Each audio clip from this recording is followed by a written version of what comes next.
Hello dear students, welcome to the Smartrix classes. मैं Hindi ma'am आपको class 12th का math कराऊंगी। आज हम क्लास 12th का चैप्टर 3 स्टार्ट करेंगे जिसका नाम है मैट्रिसेस। मैट्रिसेस क्या होता है? Matrices is the plural form of matrix. और मैट्रिक्स क्या होता है? मैट्रिक्स डाटा को रिप्रेजेंट करने का एक वे है जिससे हम डाटा को इजीली रीड कर सकते हैं और डाटा को इजीली हम कैलकुलेट कर सकते हैं। और अगर हमने डिफरेंट टाइप के डाटा को अगर मैट्रिक्स की फॉर्म में कन्वर्ट कर लें तो इससे डाटा को ऐड करना, सब्ट्रैक्ट करना, मल्टीप्लाई करना इजी हो जाता है हमारे लिए। और मैट्रिक्स की फॉर्म में डाटा को रीड करना आसान होता है। और मैट्रिक्स का दूसरा यूज़ आपने क्लास 10th में लीनियर इक्वेशंस पढ़ी थी। वहाँ पे क्या होता था कि दो लीनियर इक्वेशंस थी जिससे इसमें एक्स और वाई वेरिएबल होते थे। हम क्या करते थे, उन एक्स और वाई वेरिएबल की वैल्यू फाइंड आउट करते थे। उनका आंसर क्या आता था, या तो unique solution, no solution, infinitely many solutions. अब क्या करते थे, अगर लीनियर इक्वेशंस अगर ज़्यादा हो जाए और वेरिएबल भी ज़्यादा हो जाए तो उसको हम मैट्रिक्स मेथड की हेल्प से इजीली कैलकुलेट कर सकते हैं, जल्दी उन वेरिएबल्स की वैल्यू फाइंड आउट कर सकते हैं। अब इसके अंदर क्या यूज़ है कि मैट्रिसेस, वही मैंने बताया कि डाटा को रिप्रेजेंट करने का वे है। अब अगर डाटा हमारे पास इस तरीके से दे रखा हो, सेंटेंस की फॉर्म में अगर डाटा गिवन हो, जैसे इसमें दे रखा है Radha has 15 notebook and 6 pen, Fozia has 10 notebook and 2 pens and Simran has 13 notebook and 5 pen.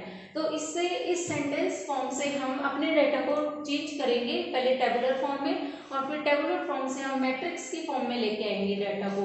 Tabular form में कैसे कन्वर्ट किया, हमने नाम यहाँ पे रख दिए राधा, फौजिया एंड सिमरन, और क्या क्या इनके पास नोटबुक और पेन वो हमने यहाँ पे रख लिए। अब वही नंबरिंग हमने डाल दी, राधा के पास क्या है 15 नोटबुक है और 6 पेन है। फौजिया के पास क्या है 10 नोटबुक एंड 2 पेन, 10 नोटबुक और 2 पेन। सिमरन के पास क्या है 13 नोटबुक है एंड 5 पेन है, यहाँ लिख दिया। ठीक है, अब ये सेंटेंस से किस फॉर्म में कन्वर्ट हो गया डाटा, टेबुलर फॉर्म में। अब हमें क्या करना है, मैट्रिक्स की फॉर्म में डाटा को कन्वर्ट करना है।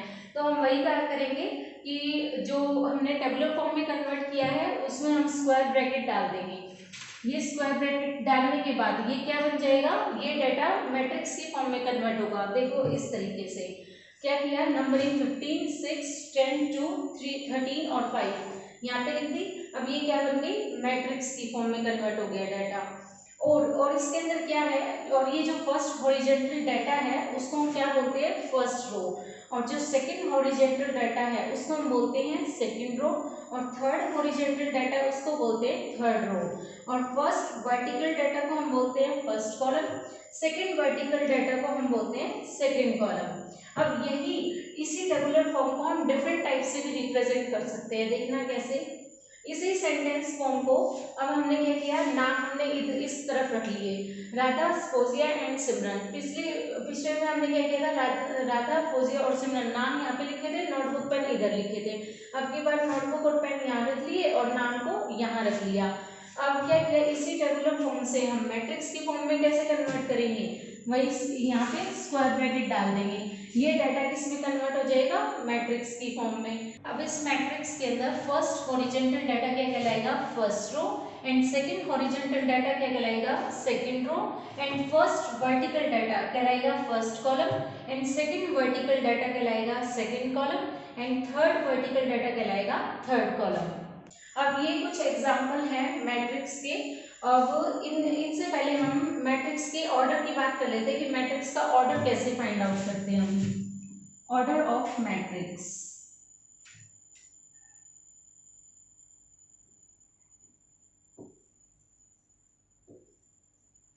किसी भी मैट्रिक्स का अगर हमें ऑर्डर निकालना है तो वो हम कैसे निकालेंगे।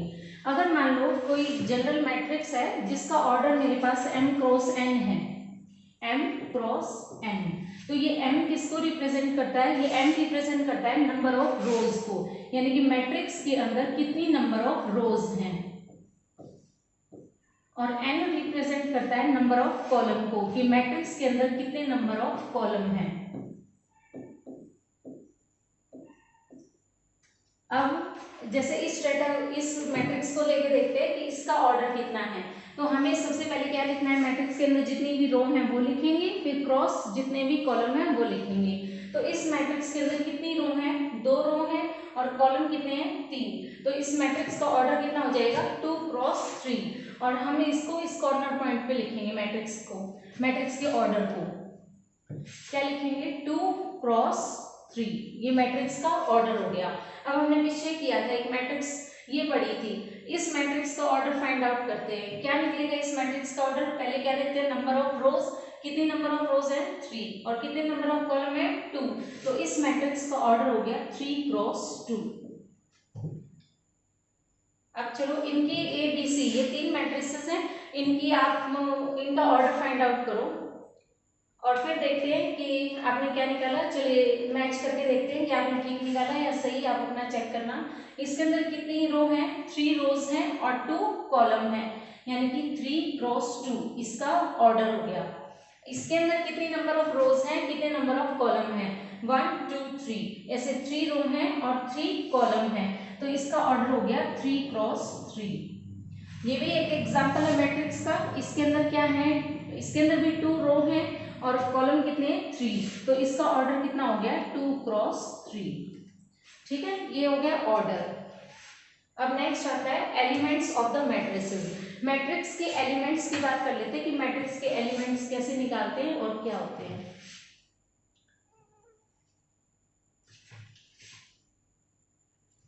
तो elements of the matrix,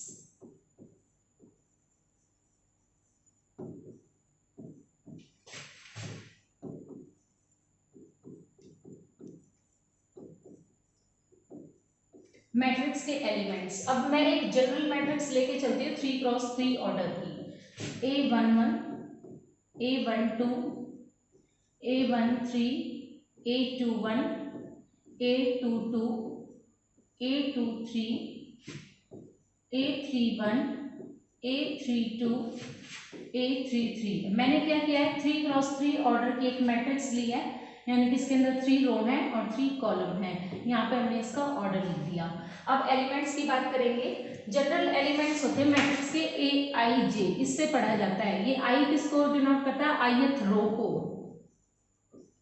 ith रो, और जे किसको डिनोट करता है, जेथ कॉलम को।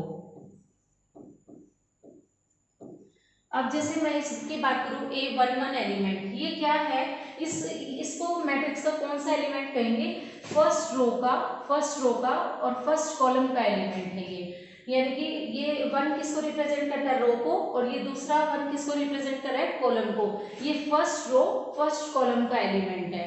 ये क्या है, 1 2 एलिमेंट, यानी कि फर्स्ट रो सेकंड कॉलम का एलिमेंट है। और ये क्या है, फर्स्ट रो थर्ड कॉलम का एलिमेंट है। अब जैसे मैं आपसे ये पूछूं A32, ये क्या डिनोट कर रहा है, ये थर्ड रो सेकंड कॉलम का एलिमेंट है, यानी कि थर्ड, ये तो रो को डिनोट करता है और ये कॉलम को डिनोट करता है, यानी कि ये थर्ड रो सेकंड कॉलम का एलिमेंट है, इसलिए इसका नाम हो गया A32। अब चलो 1 2 3 इसको देखते हैं।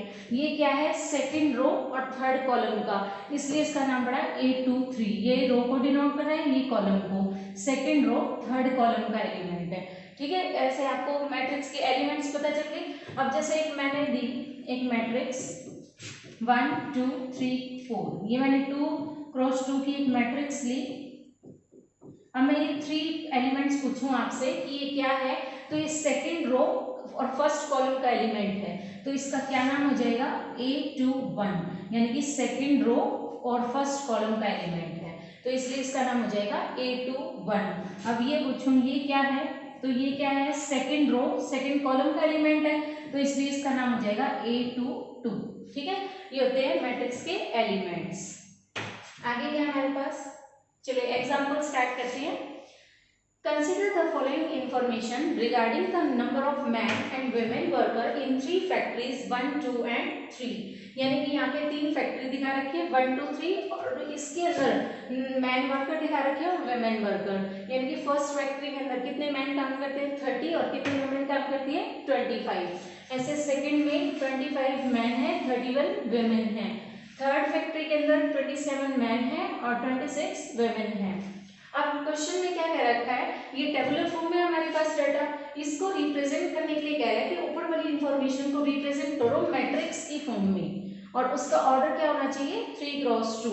तो पहले इतना काम करते हैं, फिर आगे देखेंगे कि आगे क्या पूछ रहा है। 3x2 की मैट्रिक्स फॉर्म में कन्वर्ट करते हैं। मैंने आपको बताया था मैट्रिक्स की फॉर्म में डाटा कब कन्वर्ट होता है, जब टेबुलर फॉर्म से हम क्या कर देते हैं, टेबुलर फॉर्म से हम स्क्वायर ब्रैकेट डाल देते हैं इधर, तो ये डाटा किस में चेंज हो जाता है, मैट्रिक्स की फॉर्म में। चलो यहाँ पे लिख लेती हूँ, मैट्रिक्स का नाम मैं ए दे देती हूँ। मैट्रिक्स का नाम मैं ए दे देती हूँ, capital A is equal to, कितने ऑर्डर की बनानी है, 3x2, यानी कि जो भी मैट्रिक्स बन के आएगी उसमें 3 रो होंगी और 2 कॉलम होंगे। तो फर्स्ट डेट क्या दे रखा है 30, आगे क्या दे रखा है 25, आगे 25, ये 31, 27 और ये 26, ये क्या बन गई, मैट्रिक्स फॉर्म हो गई कितने ऑर्डर की, 3x2, यानी कि इसके अंदर 3 रो हैं और 2 कॉलम है। अब मैंने एलिमेंट्स बताए थे, ऐसे मुझे बताना 31 क्या रिप्रेजेंट कर रहा है। जैसे अगर 31 की बात करूं तो ये सेकंड रो सेकंड कॉलम का एलिमेंट है, ठीक है। अब ये आगे क्या पूछ रहा है, मैट्रिक्स तो फॉर्म कर दी हमने, मैट्रिक्स तो कंस्ट्रक्ट कर दी, आगे कह रहा है what does the entry in the second row and second in the third row and second column represent, यानी कि थर्ड रो और second column, third row second column वाली एंट्री जो है वो क्या रिप्रेजेंट कर रही है, तो वो क्या रिप्रेजेंट कर रही है 26, ये रिप्रेजेंट करती है नंबर ऑफ वुमेन वर्कर को जो थर्ड फैक्ट्री के अंदर काम कर रही है, 26, ठीक है। किसको रिप्रेजेंट कर रहा है, वुमेन वर्कर को रिप्रेजेंट कर रहा है जो थर्ड फैक्ट्री में काम करती है, ठीक है। 26 रिप्रेजेंट कर रहा है number of women worker in third factory,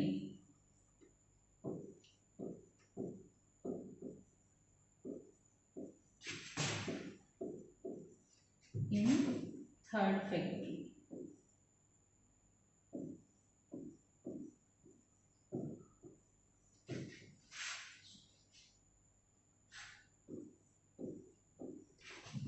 ठीक है, number of women worker in third factory इसको रिप्रेजेंट कर रहा है। अगर मैं आपसे पूछूं कि ये वाला 25 है, ये किसको रिप्रेजेंट कर रहा है, तो ये क्या किसको रिप्रेजेंट कर रहा है, ये वाला 25, ये number of man worker in second factory, ऐसे लिख देंगे, ठीक है। अब नेक्स्ट एग्जांपल पे आते हैं। नेक्स्ट में हमारे पास क्या है, अगर मैट्रिक्स के अंदर 8 एलिमेंट हैं तो उनका पॉसिबल ऑर्डर क्या क्या हो सकता है, तो अब देखते हैं। पहले मैंने ऑर्डर सिखाया था, वहां पे चलते हैं, एक सेकेंड। देखो मैट्रिक्स का ऑर्डर हमने इस मैट्रिक्स में क्या दिया है, 2x3 ऑर्डर है, तो हम क्या करते हैं इन ऑर्डर की इस रो नंबर ऑफ रो और नंबर ऑफ कॉलम यहाँ पे लिखते हैं, इनकी मल्टीप्लाई करते हैं अगर, तो कितना हो जाएगा 6 आ जाएगा। तो इसका मतलब मैट्रिक्स के अंदर 6 नंबर ऑफ एलिमेंट्स है, 1 2 3 4 5 6, ठीक है। यहाँ ऑर्डर से हम चेक कर सकते हैं कि मैट्रिक्स के अंदर एलिमेंट्स कितने हैं। अब जैसे पीछे ये थी, ये मैट्रिक्स क्या हो गया, 3x2 ऑर्डर है, मल्टीप्लाई करेंगे कितना आएगा 6 आएगा। नंबर ऑफ एलिमेंट्स मैट्रिक्स के अंदर कितने हैं 6, 1 2 3 4 5 6। आगे ये कुछ एग्जांपल्स किए थे, इनका ऑर्डर हमने लिखा था, यहाँ से नंबर ऑफ एलिमेंट्स भी चेक कर लेते हैं। कितना लिखा हुआ ऑर्डर 3x2, तो इनकी मल्टीप्लाई कितनी हो जाएगी 6, यानी कि नंबर ऑफ एलिमेंट्स कितने हैं मैट्रिक्स के अंदर 6। इसका ऑर्डर कितना है 3x3, इनकी मल्टीप्लाई हो जाएगी 9, इसका मतलब मैट्रिक्स के अंदर 9 एलिमेंट हैं, 1 2 3 4 5 6 7 8 9। यहाँ पे मैट्रिक्स का ऑर्डर कितना है 2x3, इनकी मल्टीप्लाई 6 हो जाएगी, मैट्रिक्स के अंदर 6 नंबर ऑफ एलिमेंट्स हैं, 1 2 3 4 5 6। अब number of elements general matrix के अंदर देखते हैं कितने होंगे। जनरल मैट्रिक्स का मैंने ऑर्डर लिया था m×n, तो इनकी मल्टीप्लाई करेंगे तो कितना आ जाएगा mn, तो इसका मतलब जनरल मैट्रिक्स के अंदर नंबर ऑफ एलिमेंट्स कितने होंगे mn, यानी कि एलिमेंट्स ऑफ मैट्रिक्स। जनरल की बात करें, एलिमेंट्स ऑफ जनरल मैट्रिक्स जिसका ऑर्डर m×n है, उसके नंबर ऑफ एलिमेंट्स कितने हो जाएंगे m×n, इसका ऑर्डर था तो इनकी मल्टीप्लाई हो जाएगी mn, उतने नंबर ऑफ एलिमेंट्स होंगे जनरल मैट्रिक्स के अंदर।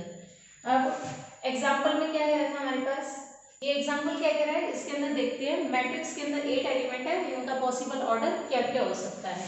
अब मैट्रिक्स A के अंदर 8 एलिमेंट्स हैं, ठीक है, मैट्रिक्स के अंदर 8 एलिमेंट्स हैं, यानी कि इनका पॉसिबल ऑर्डर क्या क्या हो सकता है, 1×8 हो सकता है, यानी कि इनकी मल्टीप्लाई 8 होनी चाहिए जब भी मैट्रिक्स के अंदर 8 एलिमेंट्स होंगे। और मैट्रिक्स का ऑर्डर क्या क्या हो सकता है, 8×1 हो सकता है, और मैट्रिक्स का ऑर्डर क्या हो सकता है, 2 क्रॉस 4 हो सकता है। हमें वही नंबर लेने हैं जिनकी मल्टीप्लाई 8 आ जाएगी। और क्या ले सकते हैं, 4 क्रॉस 2 ले सकते हैं। और इससे अलग हम नहीं ले सकते। अगर 3 क्रॉस लेंगे तो फिर 8 एलिमेंट नहीं बन पाएंगे, 5 क्रॉस लेंगे तो वो फिर से 8 एलिमेंट नहीं बन पाएंगे। तो यही पॉसिबल ऑर्डर होंगे अगर मैट्रिक्स के अंदर 8 एलिमेंट्स हैं। चलिए देखते हैं आगे क्या हमारे पास थर्ड एग्जांपल क्या है। 3 क्रॉस 2 की एक मैट्रिक्स कंस्ट्रक्ट करनी है whose elements are given by this aij is equal to 1/2 modulus I minus 3j। यानी कि मैट्रिक्स के जनरल एलिमेंट्स बता रखे कि इस टाइप से होंगे, यानी कि ith रो jth कॉलम इस टाइप से मैट्रिक्स के एलिमेंट है। और बाकी 3 क्रॉस 2 के जो एलिमेंट्स है वो हमें यहाँ से मिलेंगे। देखना कैसे, मैं एक जनरल मैट्रिक्स लिखती हूँ और किस ऑर्डर की लिखूंगी, 3 क्रॉस 2 ऑर्डर की। इसके अंदर 3 रो होंगी और 2 कॉलम होंगी। तो A11, A12, A21, A22, A31, A32, यानी कि ये 3 क्रॉस 2 ऑर्डर की एक जनरल मैट्रिक्स है। इसके जो सारे एलिमेंट्स हैं वो हमें यहाँ से मिलेंगे। अब Aij हमें क्या दे रखा है, Aij is equal to 1/2 I minus 3j। Mod के अंदर है I minus 3j। अब सारे एलिमेंट्स, ये सारे एलिमेंट्स हमें यहाँ से मिलेंगे। तो हम स्टार्ट करते हैं A11, फाइंड आउट करते हैं A11, यानी कि I की वैल्यू भी 1 है और J की वैल्यू भी 1 है। तो हम कैसे निकालेंगे, 1/2 मोड 1 माइनस 3 मल्टीप्लाई 1। तो ये हो जाएगा 1/2 मोड के अंदर 1 माइनस 3, यानी कि हो जाएगा -2। और मोड से -2 बाहर आएगा तो 2 बन के बाहर आ जाएगा।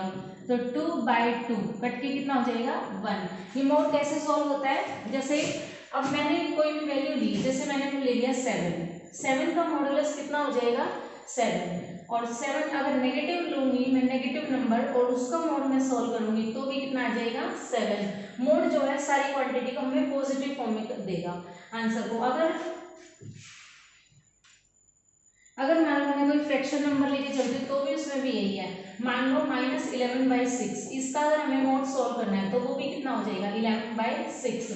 अगर पॉजिटिव का निकालती तो भी पॉजिटिव आंसर आएगा, नेगेटिव नंबर लूंगी तो भी पॉजिटिव आंसर आएगा।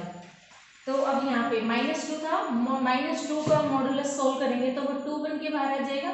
2/2 कट के कितना हो जाएगा 1। फर्स्ट एलिमेंट आ गया 1। अब हम निकालते हैं A12, यानी कि I की वैल्यू अब 1 है और J की वैल्यू कितनी है 2 है। तो 1/2 मोड 1 माइनस 3 मल्टीप्लाई 2। तो ये कितना हो जाएगा 1/2 मोड के अंदर 1 माइनस 6, 3 मल्टीप्लाई 2 हो गया 6। अब मोड के अंदर ये क्या बनेगा -5 और मोड से बाहर आके प्लस का हो जाएगा +5/2। ये एंट्री हो जाएगी हमारी 5/2। आगे क्या हमारे पास A21 एलिमेंट, यानी कि अब I की वैल्यू कितनी है 2 और J की वैल्यू कितनी है 1, यानी कि 1/2 मोड 2 माइनस 3 मल्टीप्लाई 1। तो ये कितना हो जाएगा, ये कितना हो जाएगा, एक सेकेंड, 2 माइनस 2 1 की हम निकाले थे तो 2 माइनस 3 मल्टीप्लाई 1।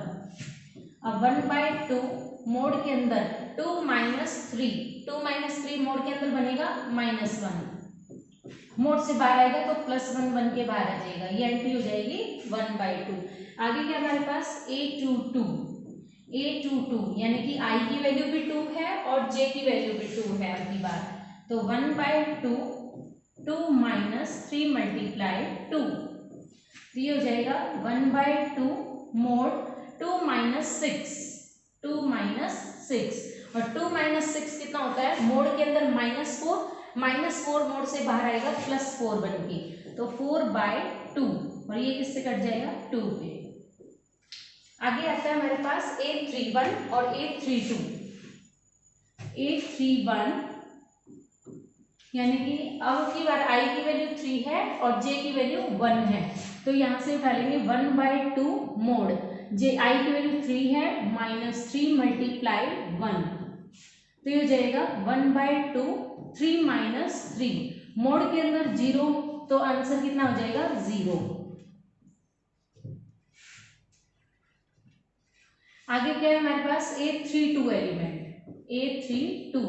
अब की बार I की वैल्यू 3 है, J की वैल्यू 2 है, तो 1/2 मोड 3 माइनस 3 मल्टीप्लाई 2, तो ये हो जाएगा 1/2 मोड के अंदर 3 माइनस 6। अब मोड के अंदर ये रहेगा -3, मोड से बाहर आएगा 3 बन के, तो ये हो जाएगा 3/2। हमारे सारे एलिमेंट्स आ चुके हैं। अब हम इन एलिमेंट्स को मैट्रिक्स के अंदर रख देंगे। कैसे रखेंगे, देखो capital A is equal to, यहाँ पे क्या है A11 एलिमेंट, तो A11 की वैल्यू क्या है 1। आगे यहाँ क्या A12, तो A12 का आंसर क्या है 5/2, वो यहाँ रखेंगे। यहाँ पे एलिमेंट कौन आएगा A21, तो A21 एलिमेंट का आंसर क्या है 1/2। यहाँ पे A22 एलिमेंट आएगा, अब A22 का आंसर है 2। यहाँ पे A31 का आंसर है 0। A32 का आंसर है 3/2। तो ये हमारी 3x2 की मैट्रिक्स कंस्ट्रक्ट हो गई। ठीक है, आज की क्लास में इतना ही students. Next part next video में मिलेगा। आप इस वीडियो को देखना, इसके नोट्स प्रिपेयर करना, इसको रिवाइज करना, और अब अगली क्लास में मिलते हैं। Okay, bye bye, take care students. पढ़ते रहिए, आगे बढ़ते रहिए।